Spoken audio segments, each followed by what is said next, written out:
All right, this video is about Module 4 and absolute and comparative advantage. All right, so first of all, we have to talk about the advantages from trade. In your book, they talked about specialization and how we can all benefit from specializing in a particular thing or a particular task or production of something.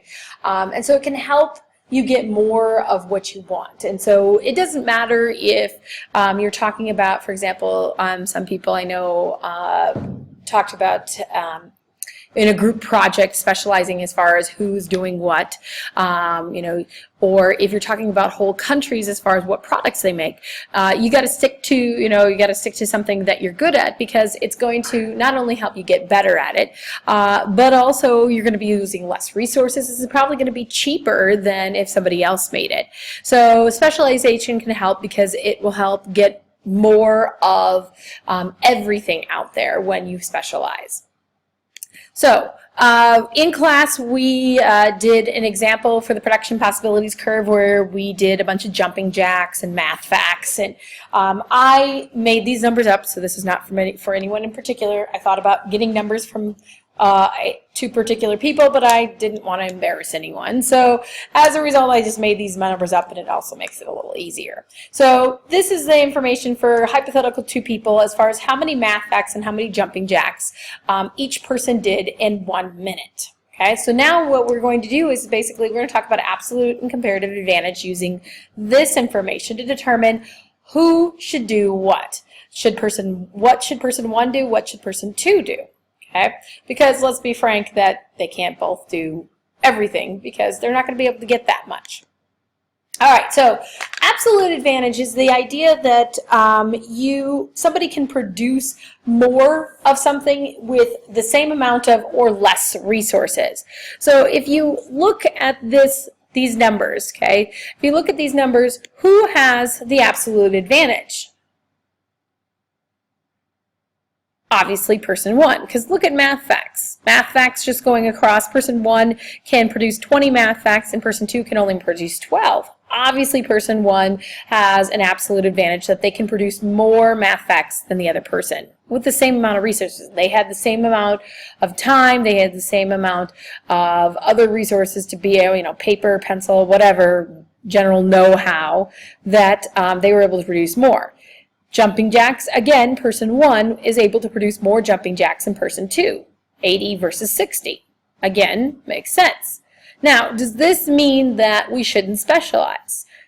No, because if you think about it, this is if person 1 was only producing math facts, they'd be able to produce 20. If they were only producing jumping jacks, they'd be able to produce 80. This is just telling us, how much they could do if they did all of that by themselves. Even if they did a combination, okay, that doesn't mean that they should not have specialization. Specialization will mean that we'll get more jumping jacks and more math facts as a whole out there. Now, I did want to make sure I emphasize this, that when we're talking about absolute and comparative advantage, we are making the assumption that math facts and jumping jacks are the equal or the same value, and so we value them equally, and so one is better than the other. That's not what we're saying. We're saying they have equal value. So that brings us then to comparative advantage. Comparative advantage is the ability to produce something at a lower opportunity cost than anybody else. So now what we're going to have to do is we have to go back to that same chart from the last slide, and we have to be able to determine what the opportunity cost is for each item and each person. So you'll notice that this is the same chart as the last slide. I just added a second column in there next to each person to determine what the opportunity cost is. So here's the thing. In order to determine opportunity cost, remember opportunity cost is what do you miss out on because you chose one thing.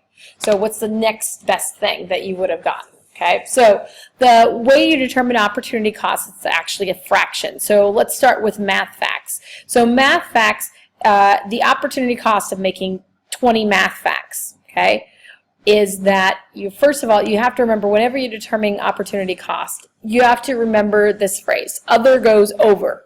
So you have to always put the other in this case the jumping jacks on the top of the fraction, and the math facts on the bottom. So what I'm saying is that the opportunity cost of producing 20 math facts is 80 over 20.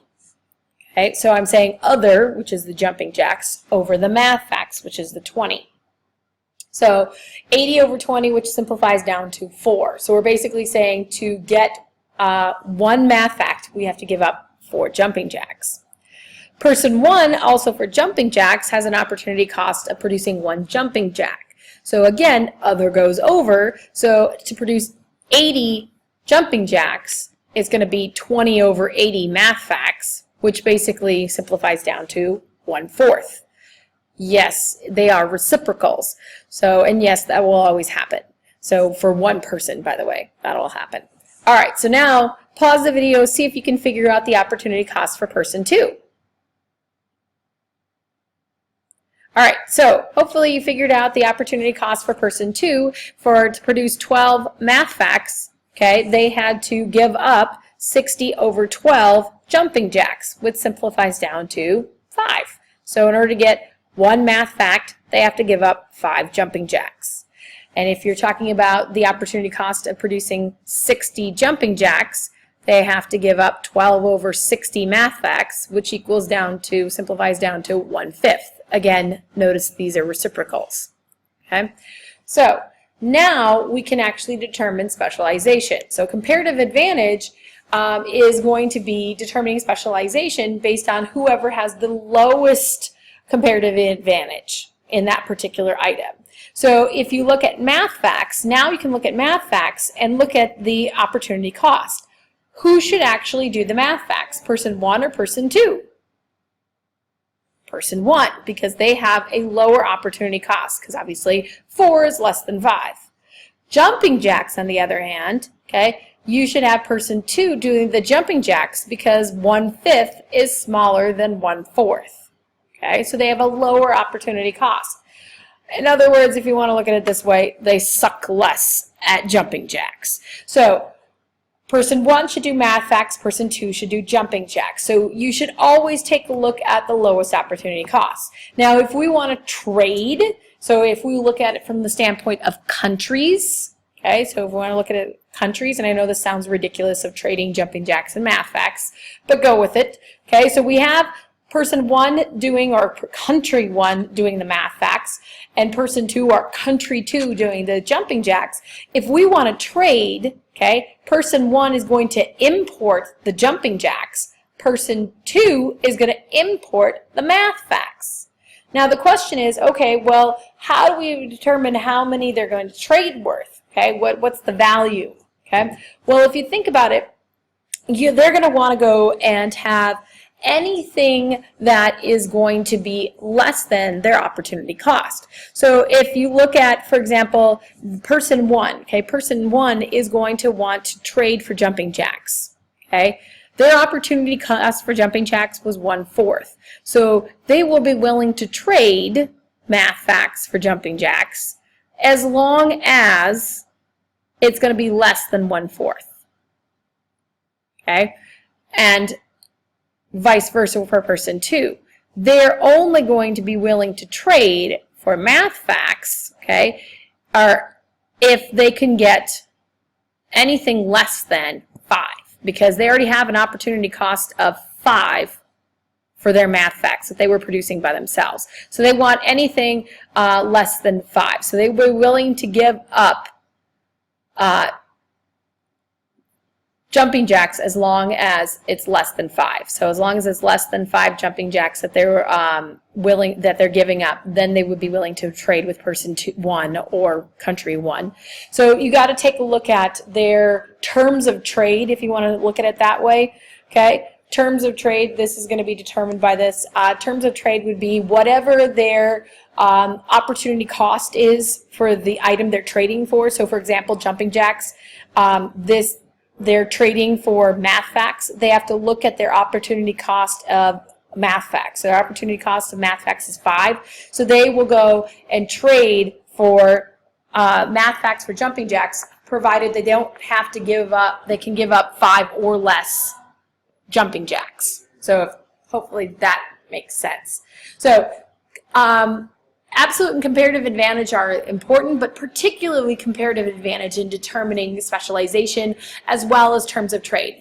Now, this is a very simplistic look at it, but this is basically the idea of how terms of trade are actually determined between countries. You know, how do they determine, you know, who's going to actually specialize in a particular product, or when you're trading, how much is this worth? How many products do you trade back and forth? Hopefully this makes a little bit of sense. We will spend some more time talking about this later on the semester when we do get to a little bit more about trading. Let me know if you have any questions.